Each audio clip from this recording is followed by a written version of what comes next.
Hello, everyone. Happy Friday. Welcome to the weekly show of What is School For?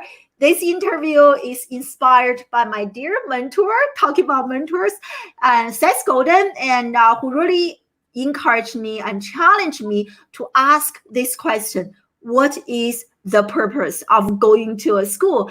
So on this show, we interview educators, practitioners, entrepreneurs, startup companies, educators and parents and students. We come here, we discuss, debate, and disrupt education. The goal is to really future-proof the next generation. And today we are talking about mentors, mentorship, and with my dear friend, Garrett Mintz, and who is the founder of Ambition in Motion. I just love that name. I have to ask you, what does that name mean? What inspired you to develop that name? And we are going to talk about how we can help. Many of us, we're professionals, parents, and we know for us to succeed in life, we need coaches, we need mentors. But how about our students? And I think they do. They also need mentors and need coaches and helpers, and to help them get to the next level to transcend what they are learning from their classrooms. So Garrett and I, we connected quite a few years ago, I feel like, and through a few video chats and YouTube Live and Zoom chats, this and that. And so really excited and honored to have you join me live. And thank you so much for your time. Yeah, thanks for having me. I'm really excited to be here. Of course, yeah. And we are live on Facebook, on LinkedIn, on Periscope, and on YouTube. So if you are live with us right now, let me know in the comment section where you are joining us live from, social media-wise and geographically speaking. I love seeing my global family. I would love to say hi to you. And if you have any questions related to parenting, mentorship, that's our topic today. So leave them in the comment section. And just a quick announcement, as you can see on my whiteboard here, on Monday, I'm doing a free live training on LinkedIn to teach parents or discuss with parents to show you what you need to know to future-proof your children. And it's on April 27th at 11 a.m. Eastern Standard Time. So I'm going to share the link in the comment section where you can use that to add the event directly to your calendar. I hope to see you live on Monday. But without any further ado, Garrett, so share with us, what is Ambition in Motion about? So tell us what you do specifically and what is the company about? Yeah, of course. So Ambition in Motion, we facilitate horizontal mentoring relationships to break through communication barriers. Essentially, whether we're working with college students or professionals at companies or executives or HR executives, we are connecting people together for horizontal mentoring relationships. And when I say horizontal mentoring relationships, I mean mentoring relationships where two people are open to the idea of learning from each other as well as giving back their insight. Because what we've observed in our research of facilitating thousands of mentoring relationships is that people want to, essentially the best mentoring relationships are ones where both people are giving and taking from the relationship. If it's only one-sided, it is easy for there to be a power dynamic and an inconsistent, I guess, one person's thinking that they're only giving and one person's only thinking that they're taking. If both people can give and take from the relationship, it is going to be much better mentoring relationships, and our data indicates that there's a massive difference when it goes like that. So I'm challenging the notion of mentor protege, and I'm trying to level out the playing field, because when we can, people who are older or maybe more experienced can also perceive that they can still get value from this mentoring relationship and not just that they're giving back. I especially see this a lot in companies where maybe someone's a little bit older, they think that they're having to train somebody or bring someone under their wing. If they feel that way, their likelihood of actually investing in the relationship is much lower because they feel like they're almost training their replacement. I don't know if there are any football fans out there, but the Packers just drafted a quarterback in the first round of the NFL draft last night, and Aaron Rodgers is probably thinking to himself, I don't want to be training this new guy to come and replace me. If you don't understand football references, essentially he's a major quarterback and he's getting a little bit older and he doesn't want to see a younger guy come and take a spot. So anyways, I was just making an analogy in the sense that if we can level out the playing field and help people realize that there's something that they can learn from the person who's younger or maybe less experienced and something that they can learn from the person who's more experienced, we can build stronger, better mentoring relationships.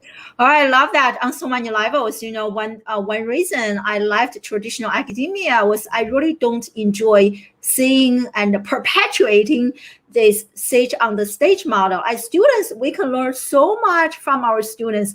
But because of that model, students, they lost their agency. They think that, oh, I don't really know much. And they position themselves in that, fixed mindset. But I want to unpack what you mentioned a little bit. And you mentioned horizontal mentorship. So that is a term actually I have never heard of myself. And before I get to know you. And so explain that to us. How is horizontal mentorship, what it is about, and how is it different from the vertical one? Yeah, absolutely. Great question. So horizontal mentorship is two people open to the idea of learning from each other, essentially two people that are constantly curious. I think one of the worst things that I've observed, that I've heard, is this statement that, oh, I'm more than happy to be a mentor, but I'm not actually interested in getting a mentor myself. That is the worst thing someone could possibly say, because it closes them off from actually learning something from the other person. If they say something like, I'm not interested in getting a mentor, it essentially communicates, I'm not actually interested in learning from somebody else. And if that's what you're communicating, you are not going to be a great mentor. You're going to just essentially spout all your insight, but you're not going to ask questions. You're not going to be open to the idea of listening. And that is so critical to a strong, successful mentoring relationship. And so we essentially identified horizontal mentorship as two people connected together based on their similar work value system. So one of the things that we did when we were getting started with Ambition and Motion and initially making mentor matches was we were observing that when we matched people strictly based on years of experience, area of expertise, or status in a company, like that was the only reason why two people were paired together for mentorship, the likelihood that relationship would last for 6 months and be considered productive and quality by both people was 18%.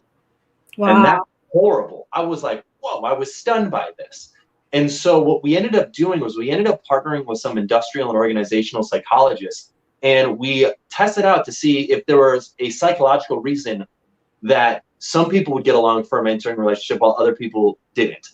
And so we tried things like culture index and predictive index and Myers-Briggs and DISC, StrengthsFinder. We tried some academically proven assessments that had not been tried commercially. Some kind of worked, some didn't really work, but the one that was the most effective was this thing called work orientation. So work orientation is how you view your work. Some people view the work as a job, some people view the work as a career, some people view the work as a calling.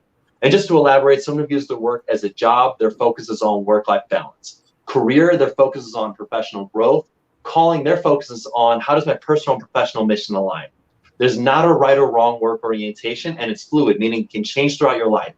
But when two people's work orientation is aligned for a mentoring relationship, the likelihood that relationship will last for 6 months and be considered productive and quality goes from 18% to 72%. Massive increase. Wow. So when we noticed that was huge, because it didn't matter if we were matching a marketing person to an engineering person or an accounting person to a salesperson. It didn't matter that our stereotypical associations about who we think those people are based on their title or their status or their age or their experience. We could throw that all out the window, because if we know that their work orientation is aligned, they're going to have a great mentoring relationship. And so that's how we got to horizontal mentoring, because we realized that we could match a CEO to a junior person at the company, but they're not matched together because one person is a senior person, one person is a junior person. They're matched together because they've got a similar work orientation. We've leveled the playing field. We've made it horizontal. Whether they're also on the same level, so maybe they're two middle managers, or they're two starting employees, or they're in a different level, or they're a college student to an alumnus, it doesn't matter as long as their work orientation is aligned. Wow, this is almost like a new paradigm, right? So based on what you mentioned, reminds me of, I don't know if you guys know this app, like eHarmony, like for dating. So they really match up like personality, kind of orientation on life. So what you are talking about here is really our orientation on work, where we are. So the three ones you mentioned, job and career and calling. So can you explain the difference a little bit more? Because I think this is really, really profound. I want to make sure that I get it and everyone joining us live right now get it, and maybe give us a few more examples. Like right now, I feel like for me, it's calling. But anyway, explain the differences again and give us a few more examples. This is really good. I love it. Yeah, absolutely. So if you're job oriented, it just means that you're motivated by work-life balance. Ultimately, what that means is that you like your job, your work is good, but you live for the weekends. You want to be with your family. You work, you earn money so that you can live the best life you can possibly live outside of work, and that is totally okay. But you are not going to jive well with someone who's solely motivated by professional growth. If you're meeting with someone who's like, hey, I want to take the extra time outside of work to learn this skill so that I can work up the ladder faster than anybody else, you're not going to jive with that person that well. Or if you're paired with someone who's all focused on, hey, how is our work impacting not only our department, but our community as a whole and just making the world a better place, you're not gonna jive well with that type of person, because your focus is like, hey, I do good work, I go to work, I do my job, and then I go home, and that's totally okay. And it can also change. You could be job oriented at one point in time in your life and then transition to being calling or career oriented. Things can change. I could give an example. Let's say maybe you graduate college, you get a job, you're career oriented, you're gung-ho, you're working up the ladder. Then maybe you start a family, you have some children. Maybe you become more job oriented because you want to be home on the weekends for your kids. That's totally okay. But then maybe as you get a little bit older, you get maybe close to retirement, you think, I want to be making an impact. I'm going to become more calling oriented. That's just an example, but it can change throughout your life. So it's not something that's what I've observed in a lot of personality assessments. It's very stringent. It's the same throughout your life. This is not that way. This is fluid, so it can change. Wow, this is just so powerful. I know, like sometimes, I work with, I hire like VAs to help me with some of my work, because my work right now is my calling. It's so aligned with who I am, what I want to do in life, that I have this VA. I was like, why you are now so passionate about this? Why you are now doing this? Why are you now going above and beyond? Like we are not on the same page, because to her, it's probably just a job, right? A job. There's like nothing beyond that. So like this makes so much sense. Yeah, I love this. So how many schools or corporates are actually embracing this model that you just mentioned when it comes to mentorship, as opposed to the traditional, you are getting matched up based on experience level, titles. So how many people are embracing this new model? I'm curious. Yeah, so we started in higher ed. So right now we've got a little over 300 college campuses that are using our program, and whether it be through honor societies or fraternities and sororities or entire universities, that's how we've started our partnership. So that's where we learned a lot of our insights on mentoring relationships and how they work. Whereas we had so many students and alumni to test this with, we could try different ideas, try different things to see which would work, which wouldn't work. But we've now expanded to companies. So right now we're partnered with 3 companies, and we are also implementing a HR executive mentoring initiative, as well as a CEO mentoring initiative, where we're connecting CEOs together for one-on-one mentoring relationships, as well as HR executives together for one-on-one mentoring relationships. We have about 25 of those executives signed up so far. So it's all kind of growing and getting fast. We're definitely in the early stages of this, but it's really awesome that this is starting to become more adopted. I see this as a movement, right? Like how I'm disrupting the classroom, I see how you are disrupting the traditional, the hierarchical way, right? And how we are mentoring each other. I love this comment from Phil, and thank you for joining us live. And he said that you are definitely onto something big and regarding the work orientation. And he mentioned a really great point. And he said that most of us don't really think about our own work orientation, and which is definitely true. So do you have some like exercises or tips or questions you ask people to help them kind of understand where they are, like job or career or calling, to actually understand their own work orientation? Yeah, I mean, honestly, if you'd like, you can go to our website, just ambition-in-motion.com, and just click preview the program. We have our work orientation assessment right there. It should take you maybe 2 minutes to do. I'd be happy to send you your work orientation report back to you. So it's essentially a triangle. Imagine that job, career, and calling are different points on this triangle. I'd be happy to show you your work orientation. Yeah, that's it. I actually got this. I will share the link. See, I did my homework. I will share the link in the comment section, everyone, in case you are interested. So this is assessment, right? Yep. Yeah, and it's really quick. It should take maybe 1-2 minutes to complete. But that just focuses on work orientation. Very interesting. What is the triangle that you mentioned? Is that on your website? It is. If you go up a little bit and you click on the work orientation button, yeah, exactly. Those are the those are the triangles. So the job, career, calling, you fall somewhere on that triangle. Wow. And is this accurate? I don't know. Like for me, I really enjoy, because I have been through all of the 3 phases, and right now I'm definitely at the calling phase. So do you think that is something that we should try? I'm thinking about students, young professionals, college graduate students. Is that something we should try to move them from treating their job as a job to So that's a eventually? great question. And the answer is no. And that, I know, may sound surprising. I wrote an article for the Indianapolis Business Journal about this, where I discussed that essentially one of the things, we measure a lot of things, but one of the things we measured was there a correlation between engagement, like people being engaged at work, and their work orientation? And the results were no. Essentially, people who were job oriented or career oriented were just as engaged at work as people who were calling oriented, but they got their engagement from different things. So people who are job oriented, they get their engagement at work socially. So when we structure their mentor meeting agendas, when people meet with each other for mentor meetings, by the way, we provide mentor meeting agendas for every mentor meeting, because we know that if you just say, put 2 people together and say, good luck, here you go, it's easy to get off topic and not structure your conversations around meaningful, intentional, vulnerable things. So we have their meeting agendas for job-oriented people. Go out and do something socially, whether that mean go grab a lunch together, or go volunteer together, or go do something out in the community. That would work much better for people that are job-oriented. But if you're career-oriented, you get your workplace engagement from the energy of doing the work itself. So your agendas are catered towards you actually meeting at work and learning a skill that can help you be better at your job, or help you improve your abilities at work, because that is something that motivates you. While people who are calling oriented, those meeting agendas are catered towards essentially their work engagement, which is getting fulfillment from the work that they do. So those agendas are catered towards people talking about not only how does their work impact their department or their company, but their community as a whole, abstract concepts, because ultimately that's what motivates them. It's not about the money, or it's not about the work-life balance, it's about making a difference. And so for some people that are calling oriented, those are what their agendas are about. But the point is that there's not a right or wrong work orientation. If somebody's job oriented, that's totally okay. They can be just as engaged at work as someone who's calling oriented.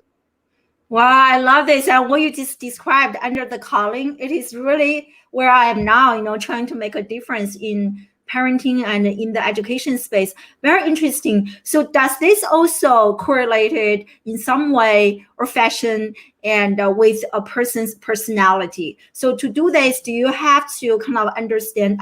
So my question is, I guess, does our personality affect our work orientation?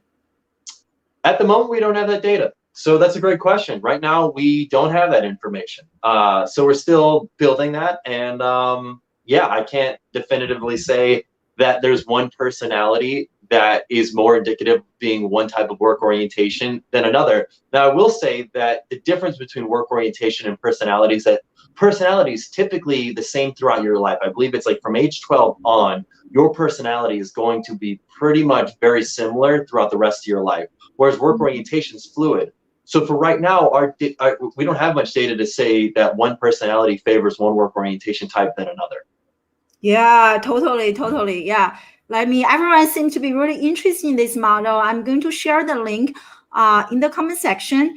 And so here's a question from Alice. Thank you for joining us live. And she wants to know, what are the theories this idea are based on, and how did you guys come up with the work orientation concept? That's a great question. She's an educator, so we ask about theories. So yeah, so what's the body of work that is behind this development of work orientation? Yeah, so that's a great question. So we started with looking at historical research on essentially identifying if there was a correlation between people, how they view their work and how much they enjoy their work and how much they're learning at work. And so I fortunately have really smart people around me, like 2 industrial organizational psychologists that help me identify these things and put all these research ideas together. And what we were looking at is, I believe the initial research on work orientation was done in the 90s for nurses. They were essentially curious as to why nurses were motivated to keep coming to work, because being a nurse is very difficult. I mean, it's stressful, it's difficult, it is not easy to do. And so they wanted to see, was it because they view their work as a job, a career, or calling, and if that had any impact on whether or not they continued being a nurse. And so that's where some of the initial data started in terms of work orientation. And then I believe a redaction of that research happened in the late 2000s on educators, so teachers. Similar type of thing, typically not the greatest of pay, but why are they doing their work? Is it a job to them, a career to them, or a calling? And so when we started looking at that historical research, we thought, well, shoot, I wonder if that could have an impact on a mentoring relationship and that viewpoint of their work. Could that make people more conducive for meeting with each other, for having a successful mentoring relationship? And the answer is yes. Oh, wow, that's interesting. That's interesting. And also, I'm just reading this comment from Catherine. Thank you for joining us live. And she said that people can now jump from like phases to another phase, like different stage. Like for sure, like for me, I have been through all the three phases that you mentioned. How about you, Garrett? Have you been through all the three different kind of orientations or no? Absolutely, yes. It's fascinating, and sometimes it can depend on the work that you're doing. I know that when I was building Ambition in Motion, I was a bartender and server on the weekends and nights to pay for my bills. Like when we were building this, like when we were starting, we weren't making much money. And I had to do what I had to do to make ends meet. I mean, by day I was working on Ambition in Motion, but by night I was a bartender and server to pay for the bills. And that job for me on the side, to be honest, it was a job. It wasn't something that really I was passionate about, but it was something that allowed me to live the life I wanted to live outside of bartending and serving. So Ambition in Motion is, I would say firmly calling, but lean towards career. So I'm always looking to grow and learn new skills, but I'm extremely passionate about how this work can impact people on a larger scale. I can literally feel your passion across the computer screen for sure. So I'm also curious, what inspired you? And you were probably young, like you have been running Ambition in Motion for 7 years. So when you got started on this, pretty young, right? So what inspired you to become interested in mentorship? Because when I was younger, that is not something I was thinking about for sure. So what was your why? What made you devote your life to create a business in this space? Yeah, that's a good question. Well, I'll just share with you the story. I'm passionate about mentorship because I needed mentors in my life. From age 15 to age 19, I was a drug dealer. And at the end of my freshman year at Indiana University, I got arrested in an undercover operation by the Indiana University Police Department and received 5 felony distribution charges, and I was expelled from school. And that hit my life like a brick wall, because up to that point in time in life, I thought success was you go to school, you get a job, you get good grades, you just figure your life out. And no one that I had known that I ever thought was successful ever was a drug dealer. So I was truly thrown into life and had to figure it out. But I got lucky. I got lucky. I got enrolled in a program in St. George, Utah called At the Crossroads, literally for kids who are at the crossroads in their life. And that's where I first got exposed to mentoring relationships, both personally and professionally. They really just helped me figure my life out. And on a professional level, about a month and a half after living in St. George, I flew back to Chicago. That's where my family's from, for the weekend to let them know my life's getting on track. And on that flight, I was in the middle of reading the book, How to Win Friends and Influence People by Dale Carnegie. And one of the things he talks about is that people love to talk about themselves. And so I figured, shoot, I'm going to apply it. So I'm sitting on this airplane, sitting next to this guy, and I'm talking all about him. I ask him only questions about him. I don't share anything about me. Well, it turns out he's the director of ground equipment for SkyWest Airlines. By the time the plane lands, he offers me an internship on the spot doing financial analysis in the ground equipment department. Like, boom. Oh my God. It was incredible. It was amazing. But I'm in this program with these other young men and women, and they weren't so lucky. They weren't as lucky as me. They were being systematically denied from opportunities because they had to check a box that said, I've been convicted of a crime. So what I started doing was I started going to business owners and professionals in the St. George community and said, hey, don't give this young man, this young woman a job, but be a mentor to him or her. And it was just like light bulbs. Everybody said yes. And that's where I fell in love. I was like, this is what I want to be doing. The court system ended up seeing that. They ended up dropping my felonies to a misdemeanor conviction. And I ended up yeah, re-enrolling at Indiana University. They ended up giving me a second chance. I got really, really lucky. And so when I came back after you've lost everything, it's a whole lot easier to try something new, especially if you think you're going to make an impact on somebody else's life. Like my mentality was like, if I positively impact one person, there's no risk of failure. There's no, like if this business doesn't work, like I can't be any lower than I already was. And that was my mentality about everything. So I came back to Indiana University, started Ambition in Motion. The initial idea was connecting college students with alumni for mentoring relationships. And yeah, this is going to sound crazy. I ended up, because it can be difficult to work with universities and get partnerships going, I ended up giving the program away for free.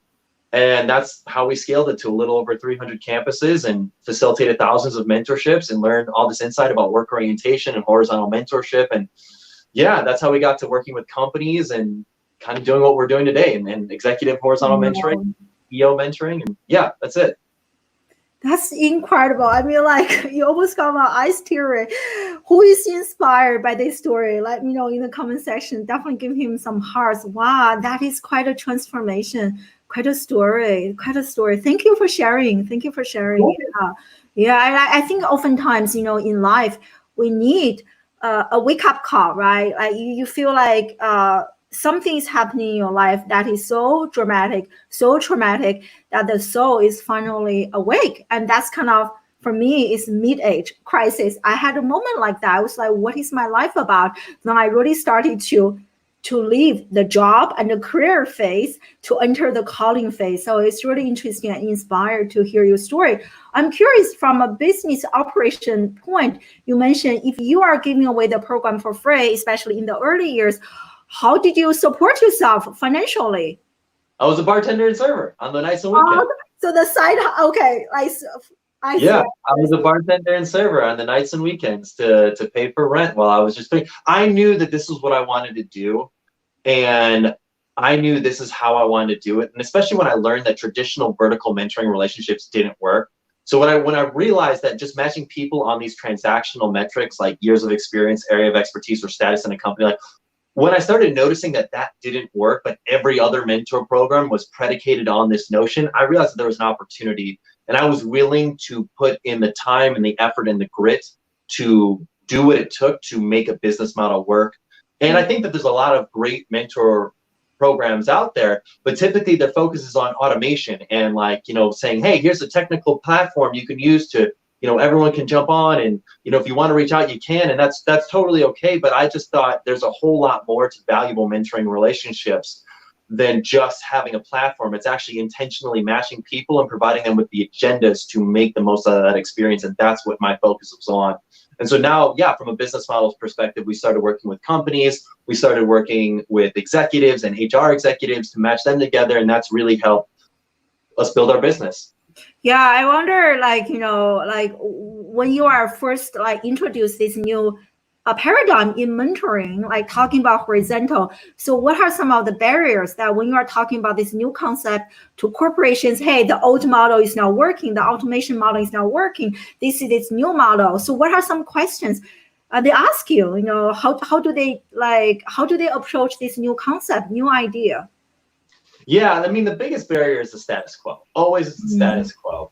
And by that, I just mean if you're a company and you've got a mentor program where it's kind of like a free-for-all, where it's like people are matched randomly together, there's no meeting agendas, you kind of check in every year to see how it's going, then maybe you bring in some new matches, and there's no data collected on how things are changing, it's not going to work as nearly as effectively. It becomes a cost center, and that's how companies view it. And so really the status quo is changing people's perception of hey, if I can implement this mentorship program successfully, well, we know that 30% of all mentor matches we make facilitate some form of operational efficiency between both mentoring pairs. So especially if they're across departments, and this could be an operational procedure that ends up shaving 30 minutes every single week or every single day off of somebody's normal task, or creating a new product or a program or an entity within the company that makes people's work lives easier or more satisfied or happier. I know one mentorship pair we facilitated created a women's empowerment group at their company. That's incredible. They just decided that's what they wanted to do. And these were two people who were in totally different areas of the company. And they said, this is what we need to do. And they did it. And love I that. would, yeah, I mean, essentially, it's all about changing the status quo about how people perceive it and how these efficiencies can help. So one thing that we also measure is communication barriers at work and dysfunctional turnover. So one thing that we observed is that 68% of engaged employees believe that there's some form of communication barrier between them and another employee at work. And that communication barrier, that doesn't necessarily have to be, John in accounting, oh, I'm really frustrated at Jen in sales. It literally can mean I have no idea what Jen in sales does, and John in accounting has no idea, or Jen in sales has no idea what John in accounting does. Essentially, they are so siloed off from each other, they've got no idea of the obstacles that another person faces. When we don't know the obstacles another person faces, we start to build assumptions about who they are and what they do. And those assumptions build a lack of empathy, and that lack of empathy creates engagement volatility. People are much more likely to become disengaged very quickly because they perceive an email that was initially meaningful and supposed to be not harmful as passive aggressive, and then they get frustrated. Or someone overhears someone say something that was taken in the wrong context, they get frustrated, they leave the company, and no one knows why. This is extremely expensive for companies, and this mentorship program, horizontal mentorship, can solve that. Oh, I love that. I want to share my screen. And by the way, everyone loves your story. Kimberly, she said that, oh, thank you for sharing. And she feels really inspired by you. And so thanks for being vulnerable. And Craig said about my t-shirt. Yeah, this is from my school, Classroom Without Walls. So thank you for saying that. Yeah. So let me go back, share the screen, because I think you shared some really powerful and compelling data. And I think everyone needs to see this, right? So vertical and horizontal, like based on what you share, I love how you're talking about building empathy, and the traditional one is really transactional, which really makes me think about, the classroom teaching. So I think we need to embrace this model, right? And as teachers, we build that empathetic relationship and collaborative relationship with our students, as opposed to come in as the expert, treat everything as more transactional. So this is really powerful. I appreciate that. That's a great parallel that you made there. I think that makes a lot of sense. I want to go back to the classroom a little bit. And you guys have worked with so many schools, as you mentioned, 300 campuses, very impressive. I want to ask you, after working with all those students, and what did you discover are some of the skill and the knowledge gaps that are not preparing our students for the future? I'm thinking about soft skill gaps and hard skill gaps. You want to share some insights with us? Yeah, I think honestly, it just starts with being comfortable with asking. I think a lot of people fear, like there is the opposite end of the spectrum, but I'm a big believer, especially for students, that you're not annoying until you get a response. And there is an opposite end of that spectrum. I get it. Like if you're, let's say a super overeager salesperson and you're messaging constantly, but so often students send one message, one email, and they get no response. And they think, well, you know what? They don't like me. They don't care about me. I'm giving up on that. And my mentality is like, hey, you're not annoying until you get an acknowledgement as a human being that you exist. And that's okay to follow up with them a few times and multiple times to, see if they'd be open to having a conversation, because more likely than not, people genuinely are helpful. And so sometimes you have to give them a little nudge to get them on board with you. Oh, wow. So that's very, for me, yeah, totally. Because I receive messages, like emails on a daily basis. And oftentimes, especially if the email is so long, I just I open it and then I forget about it. And the person has to send me a follow-up, so I will respond. Yeah. So for students and maybe even for professionals, we all know, based on everything you shared so far, it is so important to have a mentor. So where can we even find those people? Where can we find them?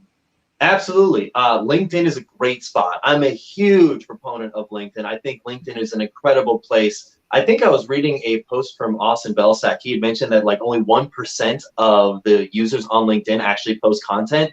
Post content. Get yourself out there. Share the things that you're going through. Other people can relate. You've got nothing to lose. I know when I first started making videos, I was doing them in my car. I still post videos of me in my car. You're not expected to put on a full-length feature film. You're just expected to put yourself out there, and people will embrace you. I think that's the biggest thing with LinkedIn content and putting yourself out there. I know you are the master of that, so I don't need to share any more about those tips. You are the master. Well, you're too kind. You're too kind. Yeah. So how about like, did you notice like young children or college or high school students, are they actually embracing social media to do what you just mentioned, to network, to identify and follow mentors, to cultivate professional connections? Are they doing that? They're starting to do that. I definitely start seeing the application happening. But I think the other big thing that students have to recognize, and this goes back to that Dale Carnegie How to Win Friends and Influence People book when I was on the plane, people love to talk about themselves. One of my biggest gripes is with the elevator pitch, because the elevator pitch that's typically taught in school is all about me, me, me. Look at me. This is how I do it. This is how I've done it. This is what I'm doing. This is where I'm going. And that is not, like, people don't care about you. Like, people will care about you once you've shown that you care about them. Wow. So, amen. Yeah, I think you should, as a student, should be focused on the questions you can ask people to get to know them better, learning about their stories and taking a genuine interest, taking notes. I'm a huge fan of taking handwritten notes during conversations. Some people may think like, oh, well, if I'm not making eye contact for 100% of the conversation, will they think I don't care? I don't think so. I think people like when you take notes. It shows that you're paying attention, that you care, and that you're listening. It's so true, so true. And like, yeah, definitely. Like for the amount of people who reach out to me, like through LinkedIn, those who actually spend some time like reading through my content, kind of know what's going on in my life, I'm a lot more likely to pay attention to their requests than those who just, hey, I need something from you. I need this, then that from you. I love what you mentioned, like give and pay attention to their content for both students and professionals, and also as digital marketers. And we need to embrace that mentality. I love it. Yeah. Well, and I'll even say this to even add to it. LinkedIn is so powerful. Sometimes it's not necessarily the people that are engaging with your content who are the people who you may want to have conversations with, but by the mere fact that they're engaging with your content and that you're posting, other people see you. I know that over like the last couple of weeks since I started this HR executive mentoring initiative, as well as the CEO mentoring initiative, I filled up my calendar with conversations with people strictly on LinkedIn, just LinkedIn messages, LinkedIn outreach, sending them a message. And typically they'll see my post. Typically they'll see multiple of my posts, and maybe it'll be the first or the second or the third message that I send out where they're like, oh yeah, I keep seeing you somewhere. I see you on LinkedIn or whatever. Let's have a conversation. I'm interested in what you're doing. And then boom, all of a sudden they're in the program. They're in this CEO mentoring initiative, this one-on-one mentoring initiative, or this HR executive mentoring initiative we're setting up. So yeah, it can be so That's incredible. So share with us, how did you actually identify those CEO? Do you use like hashtag search? What do you use? What are some specific tactics that you do to get this level of engagement and conversion rate? Yeah, well, I will say this. I do use LinkedIn Sales Navigator. Big fan of that. That helps out a lot. There's a cost to it, so you do have to pay for it.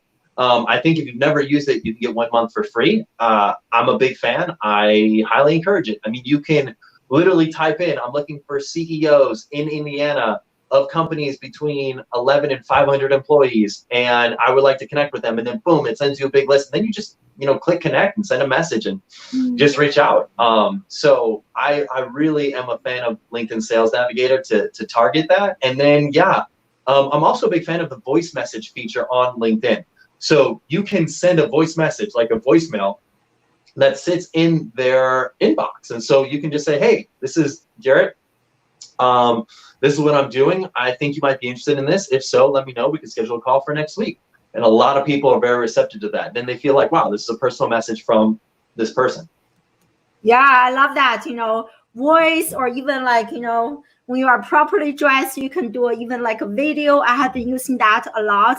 And even just for my career, how I got started. And definitely, I love that. So here's a quick comment from Dan. And thank you for joining us live. He mentioned that LinkedIn has a find a mentor option. And he said that he has used this before, but seems random. So do you know about this? I have no idea they actually have it. I have used it. And I've had mixed results with it. I used it and I got 3 mentors and I reached out, but unfortunately only one of them actually got back to me.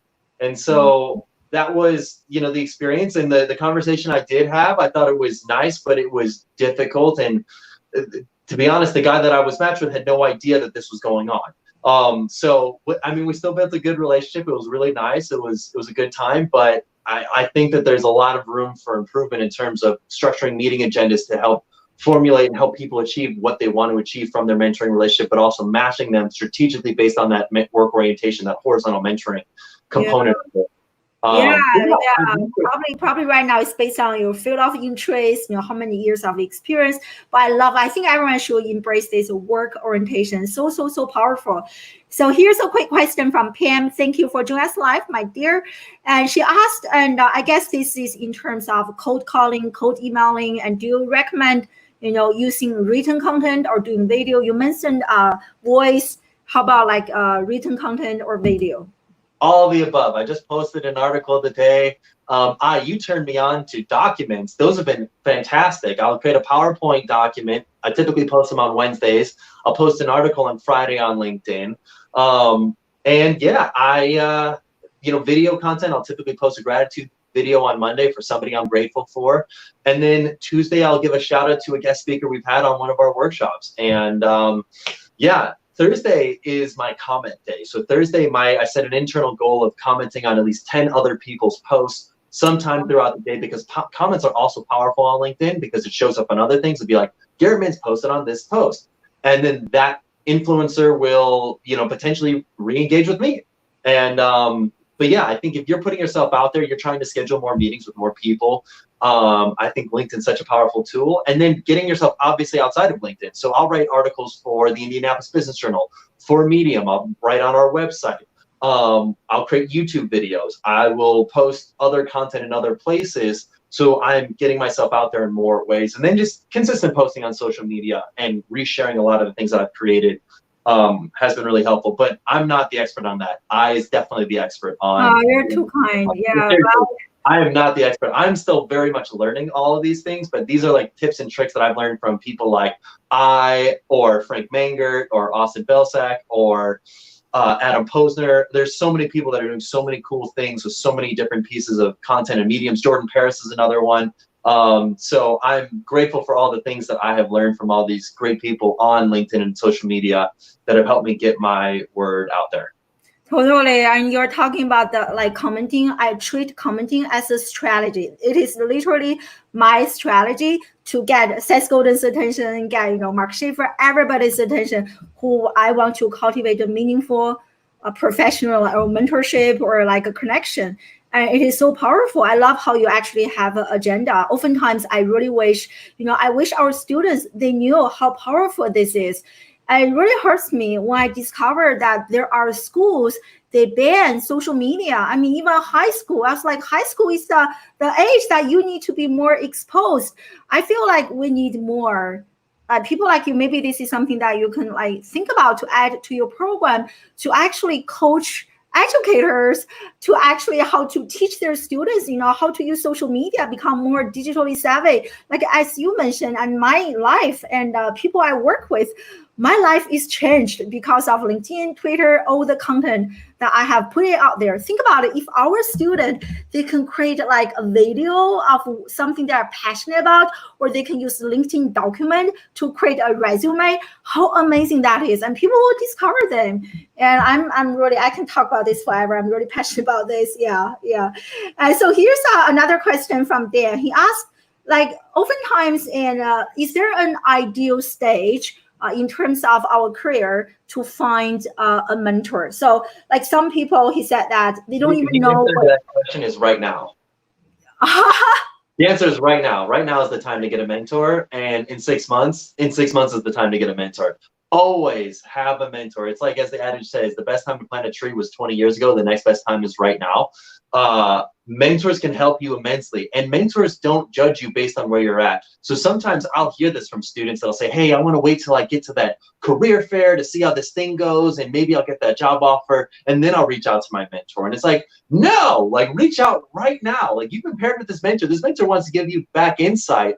Take advantage of the opportunities you have, because your mentor might be able to help prepare for the career fair. And if you change your goals or your your mentality about life or your career or what you want to do, your mentor's not going to judge you. Your mentor is not going to say, well, because you're not pursuing a career in finance anymore, drop me as a person altogether. That's not how life works. That's not how mentorship works. Mentors want to see you succeed. Mentors see something in you that you don't see in yourself.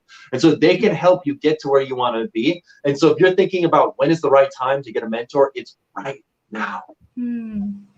Well, I feel so inspired. Everyone, listening to this right now, we should just like find one like right now. Yeah, I love that. And I want to be very clear. It doesn't necessarily have to start as a formal mentorship. Like, you don't have to go up to somebody and say, hey, will you be my mentor? It can literally start with, hey, I'm genuinely interested in this area or field, like on LinkedIn, for someone that you've never met with before. I'm genuinely interested in this area. If you are a student, saying that you're a student is such a powerful thing. People love helping students. Seriously, say that. Say, hey, I'm a student. I'm studying this. I'm really interested in this area. I know that you're probably super busy, but if you would be open to giving me 15 minutes, I would love to learn your thoughts on this field. Don't use the term pick your brain. It's a bad term. I learned that from Kathy Caprino. I mean, think about the actual concept of picking somebody's brain. Don't use it. Mix the term pick your brain, but essentially get their insight. And if you ask for 15 minutes, typically they'll give you a lot more. And if you feel like you are just really jiving with this person, say, hey, this was an incredible conversation. Would you be open to scheduling another one, maybe in a month or so? I can give you an update of things that I'm working towards. And then boom, schedule it. When you're on the conversation, right then and there, schedule your next conversation. Don't say we'll email back and forth to find a time. Get their calendar out, get your calendar out, put it on the calendar, boom. And then all of a sudden, 6 months will go by and you'll be like, this person's my mentor. That's how I built it. So that's the way to go about doing it. I love this. And there is another tool that someone on my show mentioned. It's an AI tool that will really help you schedule calendar. There's no human being needs to be involved. Just like, the bot will be talking to each other and get everything on your calendar. Do you know that one? I forgot. I think it's AI something. Oh no, it's a different one. It's completely AI is an AI tool. Like, you don't have to manually look at your calendar. So this tool will be looking at your calendar. I forgot the name. I will try to remember. And it has been really powerful. I used that a few times. I don't even have to check out my calendar, and it eventually shows up if I miss the meeting. And the AI tool will, hey, you missed this meeting. Let's reschedule. I don't have to get involved at all. Can save so much time. But I forgot the name of So share some stories. I've never heard of that, but I'm all a fan of new technology. So yeah, I mean, if you think of that, send me an email. I'd love to give it a shot. Yeah, totally. I will try to remember it. As you get older, your memory is not that good. I need to practice more. And share some stories with us, older students or even high-level people you have worked with. How has their life been affected by having a mentor? And share a story, your favorite story with us.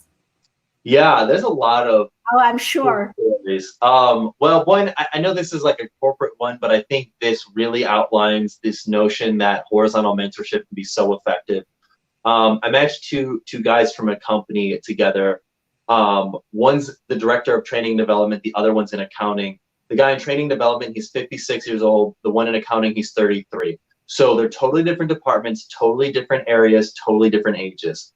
Before the mentoring relationship, the guy who was director of training development would openly complain about the accountant because he would get these emails from the accountant about these expense reports that he would have to redo, and if he did them improperly. And in his mind, he didn't dot an I or cross a T. They seemed like it seemed menial to have to redo it, but it took him 15 minutes to do. And so he would go and talk to other people in his department, outside of his department, about this experience, this frustration. And, when he finally said, hey, do you hear about, guy in accounting? Like, are you getting these emails too? And finally, when he got someone to bite, he'd have a 30-minute conversation about how frustrated he was. And not only was that unproductive, but it's creating friction. I mean, had the accountant been walking down the hallway while he's at the coffee station talking negatively about him, how does that make the accountant feel? It's not good. And after they were paired for mentoring relationships, they realized that their work orientation was firmly career oriented with a lean towards calling. So on the bottom left of that triangle, the work orientation triangle, and they realized that they were a whole lot more similar than they were different. And so what ended up happening was they ended up building an empathy for each other. Wow. So the guy who was the director of training and development ended up realizing that the accountant was under a lot of pressure. He was under a lot of pressure to do his job, because if he didn't get these expense reports right, that 15-minute, issue of redoing an expense report pales in comparison to, let's say, a 2-week halt of everything because the IRS is doing an audit because their accountant wasn't doing their job right. And so it helped the guy in training development understand the pressures the accountant is under. And then at the flip side, the accountant was able to understand why the person in training development was frustrated. And so he was able to create iterations and improvements so that his processes to make the guy in training development's life easier. It really showcases the power of horizontal mentoring, because here are two people in totally disparate areas of the company, normally would not have connected or chat. And now they were able to build a really strong mentoring relationship and empathize with each other on a different level. And so that's just an example of two people connecting together for a mentoring relationship and just building a strong bond and rapport with each other. I love this. I think this is a real challenge. And I taught at quite a few different universities in the US, and oftentimes people are so siloed. I'm in the communication department. I pretty much spend my entire teaching career at that particular school, inside the communication department, maybe go to the library cafeteria, and then that's about it. And I think we need a lot more interdisciplinary, like collaboration, mentorship, things like that. When you think about it, even the way that we are arranging the space, like oftentimes people who are teaching the same thing or working on the same thing, they're on the same floor, they're in the same like cubicle section, which makes sense, make things easier, but it is not conducive to interdisciplinary discovery, innovative discussions when you are encountering people from totally different backgrounds. So I love that story. I think we need more like that, how we can use the space to facilitate that type of conversation. Yeah. Absolutely. Powerful story. Yeah. And so I need, this has been such a really, really great conversation. Thank you so much for sharing. So are there any like tools and or resources that you recommend we can stay updated on mentorship, learn more about it, and or who are your favorite mentors that you think we should follow? Yeah. So I think that there's something to both actual mentors that you have one-on-one communication with, and then virtual mentors. Some of my virtual mentors that I'm just huge fans of are Simon Sinek, Tony Robbins. I'm a big fan of Daniel Pink and his research. Dr. Robert Cialdini, he wrote this book called Persuasion. I just think it's excellent. I just read this book called Play Bigger. It's written by 4 guys. I think that book is incredible. If you're running a startup or you're an entrepreneur, or you're thinking about being an entrepreneur, that book is incredible. I'm a huge fan of that. I'm a big fan of Adam. I can't think of his last name. He wrote the book Give and Take. Adam Grant. Adam Grant. Yeah, Adam Grant's incredible. He's got amazing insight. So those are some of my virtual mentors, just to name a few. I'm a huge fan of their insights. And then, yeah, I mean, I've got a lot of personal other mentors that have really helped me out, and I'm really grateful for all of them who have helped me get to where I am at today. Totally. Yeah, I'm going to check out some of. I was just going to say, in terms of staying in touch with my content, if you go to ambitioninmotion.com and click on our blog, I'm always uploading new content. We have guest bloggers all the time about mentoring relationships, just talking about how mentors can improve your life or how can improve your company culture or work environment. I write all about that, and it's something I'm personally passionate about. I think you might enjoy it too. Yeah, I actually did some binge reading, and I loved all those blog articles. And so kind of just to wrap it up, and I want to ask you this question. I always ask my audience, do you think college is necessary for people to have a fulfilling life and a fulfilling, happy career? No, I don't. I do not believe that you need college to have a fulfilling life and a fulfilling, happy career. But I do believe that you should be constantly curious. I believe that you should be constantly curious in your life. No matter what you want to do, be constantly curious. Because as long as you're curious, as long as you're always learning, no matter what the topic is, if you're constantly dedicated towards learning that, you stick to it, you eventually will become world-class at it, you'll become expert at it. People will pay you for your knowledge in that area. For me, it was mentorship. It took me a long time to do. Now, I do have a college degree, but I don't I didn't necessarily need that to get to where I'm at today. And I think that as the world and information is becoming more readily available to everybody, you can too. I just think you have to be curious. That's the biggest thing. I think if you think to yourself, and this is, by the way, this was my mentality when I was a freshman. When I was a drug dealer and I was a freshman at Indiana University, I was going through the motions of what I thought the motions were supposed to be for college. I did not take my life into my own hands. I just kind of went to classes because I thought that's what I was supposed to be doing. It was not until I had gotten in trouble, had my life slapped to my face, and that I really had to figure my life out, that I started grabbing life by the horns and realizing what I was genuinely curious in. That's where the turning point was for me. I think if you could be genuinely curious, you do not necessarily need college to get to where you want to be. Oh, I love this. What you just mentioned reminds me of this quote from Albert Einstein. I want to share, so maybe it's a great way to end our show. I'm neither clever nor especially talented. I'm only very, very curious. And I really love that quote as an educator. I think that is something when you try to keep the students, maintain their level of curiosity. Oh, I love this. And has been a great conversation. Thank you so much. And last one, I almost forgot this question. If you had the budget and the resources, how would an ideal school look like to you? I don't know if I have a true solution to that. I think it's the whole president of the United States question too. It's like, if I were to be the president of the United States and I had infinity money, what would I do? I don't necessarily envy that situation. It's a very difficult position to be in. I guess my answer is, I don't know. It's so funny. So back to that whole curiosity thing, I became very curious about mentorship. So I know a lot about mentoring relationships. I could answer questions about that, but running a whole school and a whole university for an entire curriculum, that's not my area of expertise. And I don't know if I feel comfortable stating how I would do that, because I don't know if my ideas would work. I don't have enough evidence or research to back anything that I might be willing to try, if that makes any sense. Yeah, totally. No worries. And has been, thank you for this amazing hour, amazing conversation. Everyone, I have been sharing Garrett, his LinkedIn profile on the screen. So make sure you guys connect with him.